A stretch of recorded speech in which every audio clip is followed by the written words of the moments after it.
All right, ladies and gentlemen, you are welcome to another great episode on your favorite political talk show, The Truth with Ben Jokes. Kogi assures residents of protection amid alleged planned terrorist attacks. The Kogi state government on Wednesday urged residents in the state not to panic, but to remain calm and vigilant over alleged planned terrorist attack in parts of the state and Ondo State. The State Commissioner for Information, Kingsley Fanwo, gave the assurance in a statement in Lokoja. Mr. Fanwo said that Kogi was in possession of an intelligence report about the attack, describing it as a step towards victory. Now, these people are not serious. The whole thing has turned into a comical show because the state government of Kogi State is speaking as if they have not experienced terrorist attack before, as if everything is fine. It's just now that they are receiving intel that terrorists are about to attack. This is a state where I have told you here weeks ago, the farmers are already almost paying ransom to terrorists before going to their farms. This is a state that is terrorist infested already. And then the state government is pretending not to know. Well, it is either they are pretending not to know or they don't actually know. And in both cases, it shows that the citizens are doomed. And this is the situation all across Nigeria, except for parts of the northwest where their governors are saying how severe the situation is. You go to other parts of the country, the governors behave as if the situation is being over-reported. They behave as if they only have a knowledge of 1/10 of what is happening within their states. Nigerians are doomed under the APC. If we continue with these people, only God knows if there is anything like a future for this country. Now, let us look at the top stories. First is that one coming from Bishop Kukah. Nigerians came down heavily on him after he threw support for the Tinubu administration as regards killings in Nigeria. And next is that big one coming from international media. Tinubu and Akpabio have been brutally exposed. They said instead of these men to work towards bringing security to Nigerians that are being slaughtered, they have sent a group of lawmakers. They are on their way to America to come and lobby and petition the Trump administration to stop talking about genocide and killings in Nigeria. Instead of going to protect your people, you are coming to lobby America to stop talking about killings in your country and not to designate your country as one of particular concern. You think that you can lobby and bribe your way out of everything? Before I show you details of these top stories and how Nigerians reacted, let me quickly show you this video. This is the best time President Tinubu should actually do the needful by granting the request of the protesters. Again, why keeping someone who has, you have refused to sentence him? Because that worries me. Since 2021, you have refused to sentence him.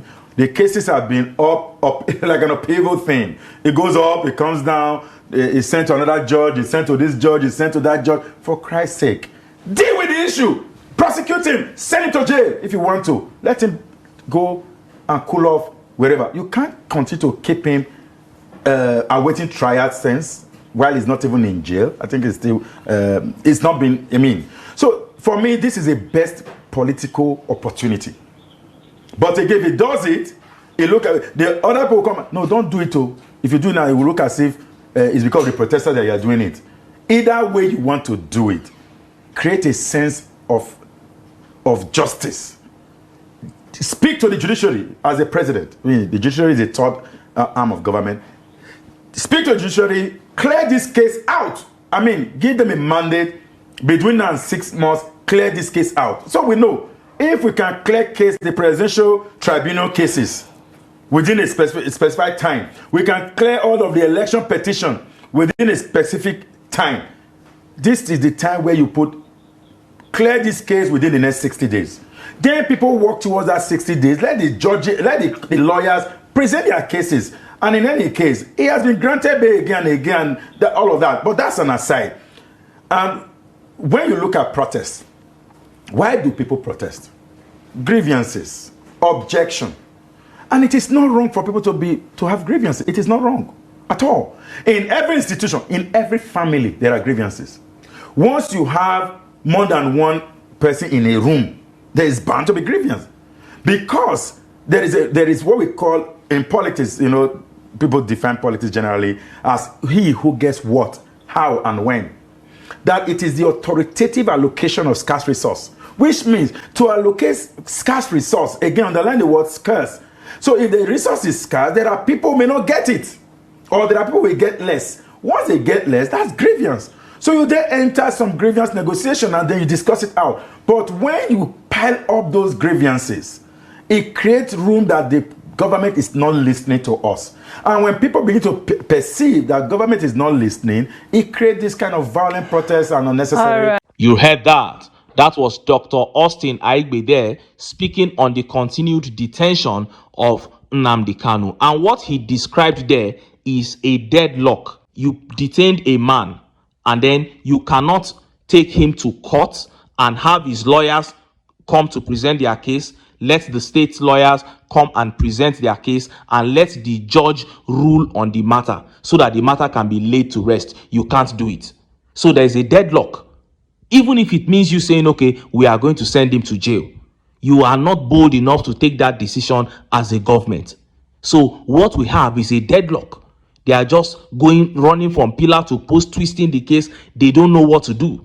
And it is this same deadlock that is being witnessed in every aspect of the system under Tinubu. Go to the area of health.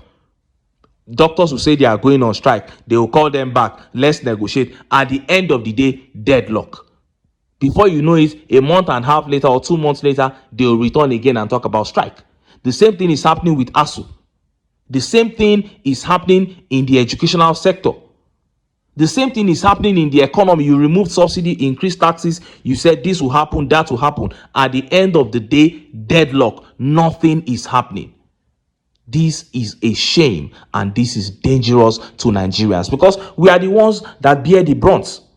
For the past 10 plus years, the 8 years of Buhari and the 2 plus years under Tinubu, there is nothing that has improved. I've been saying it. If you know one aspect of our lives as Nigerians that got better since the APC took over power in 2015, let me know in the comment section. No single aspect got better.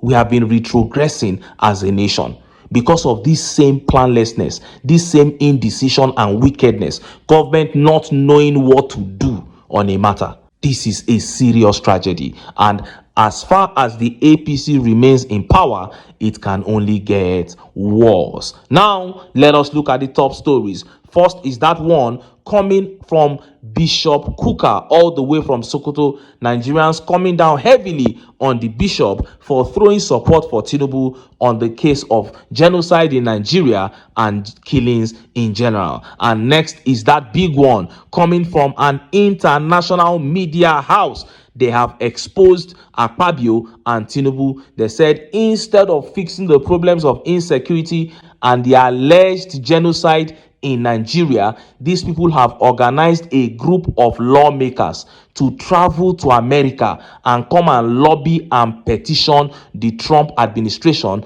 to stop talking about the killings in Nigeria. But let's start by taking that update from Bishop Kukah. Look at how the papers reported it. Bishop Kukah rejects labeling Nigeria country of concern, says Tinubu government showing signs of reform. Catholic Bishop of Sokoto Diocese Matthew Hassan Kukah has appealed to the international community not to redesignate Nigeria as a country of particular concern over religious freedom violations, saying such a move could derail ongoing efforts to rebuild trust and promote interfaith harmony under Bola Tinubu's administration. Today, sadly, Nigeria is still bleeding. However, I see a window of opportunity that we could use to restore harmony among our people. The report acknowledged that the first family is an example of what should give hope in Nigeria, with Tinubu being a Muslim and his wife being a pastor in the Pentecostal church. Tinubu and Shetima are Muslims, yet Christians have not felt alienated. The Chief of General Staff of the Nigerian Army, The Director of State Security Services, among others, are Christians. Tinubu just appointed a Christian as the leader of the ruling party. He also has appointed a Christian as the chairman of the Independent National Electoral Commission, INEC. And that was Kukah throwing solid support for Tinubu there. As Maximus here says, a bastard is what he is. Now you Christians know the kind of weak and effeminate group you belong to that cannot defend itself even in the face of death and annihilation.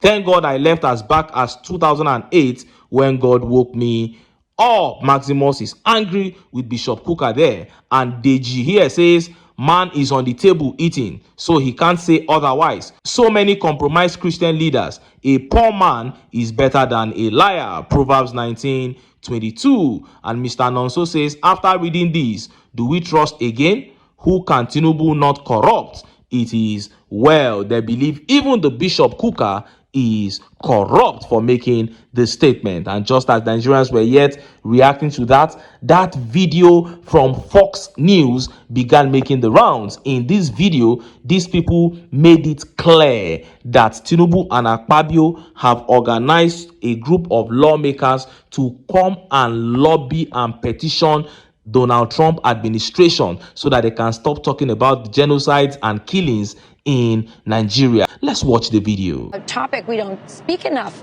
about, the persecution of Christians in the world, the number one persecuted religion in the world. What can you tell us about what's going on in Nigeria and why we've been so slow to respond? Well, first of all, just to put this in context, if you put together all the Christians persecuted for their faith around the globe, Rachel, they do not compute to the high numbers in Nigeria. As Charlie just mentioned, 52,000 killed since 2009. That equals, there's a group called Intersociety, which does pretty good polling on the ground. They say that's about 35 Christians killed every day. Okay, 3 churches are destroyed every day in this area. And look, it's a combination. In northern Nigeria, you have both Muslims and Christians being killed. But in the Middle Belt and elsewhere, it's all Christians being slaughtered. And the perpetrators here are Boko Haram, whose name we know, an Islamic terrorist group. You have these Fulani herdsmen who run around on horses or on motorcycles with machine guns. They literally mow these Christians down, these farmers who are tending to their land. It is an outrage. And back in 2017, the Trump administration designated Nigeria as a country of particular concern, which came with sanctions. Well, when the Biden administration came along, Anthony Blinken lifted that designation. He said these murders were being committed because of climate change.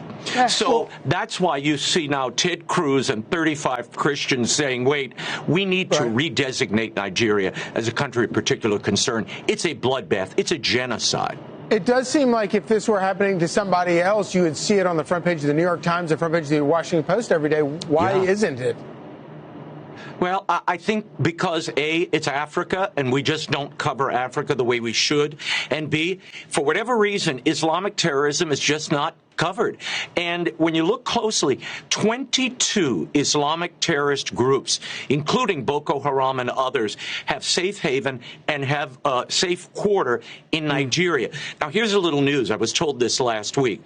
There is a group of Nigerian legislators coming to Washington this week trying to petition the Trump administration and Congress from designating their country as a one of particular concern. They don't want this, but they're doing nothing to protect the Christian population there and to stop these radical Islamic groups from just laying waste to people on the other side of the religious divide from them.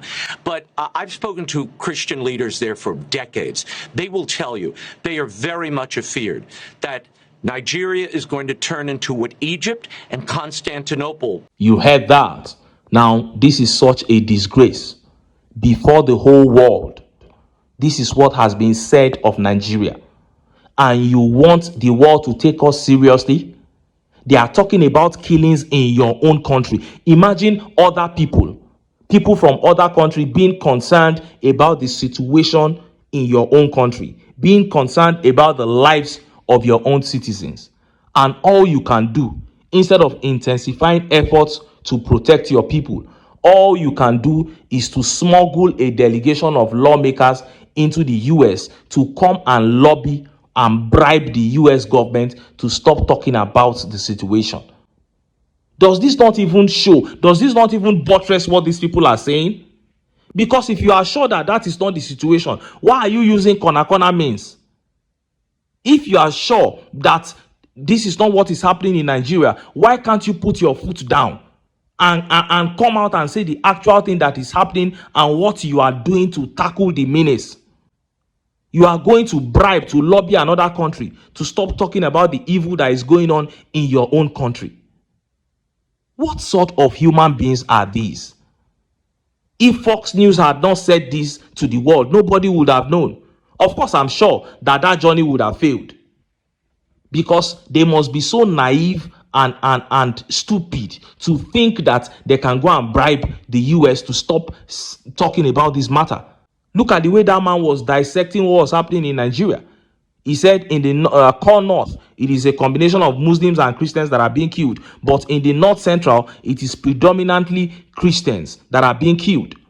Now, if somebody has this kind of knowledge about your country and then he drops some very heavy figures, he said 35 daily, 3 churches burned down daily. If somebody has this kind of knowledge and is dropping this kind of scary figures, what you ought to do is to try to investigate those figures to see if they are true, not for you to just jump in and say it is not true. Everything boils down to failure in leadership.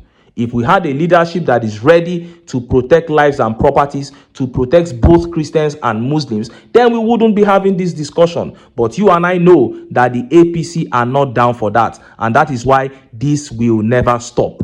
The killings of Christians and Muslims will continue in this country, not because the jihadist groups are so strong, but because the people in power, the APC, are backing them to do so. And Nigerians will never see the back of insecurity either against Muslims or Christians until the APC is kicked out of office. But until then, make I still enter town, make I go get some ogbonge political news wey una go like. Why? Because of una na I dey here. So don't go away. Don't go away.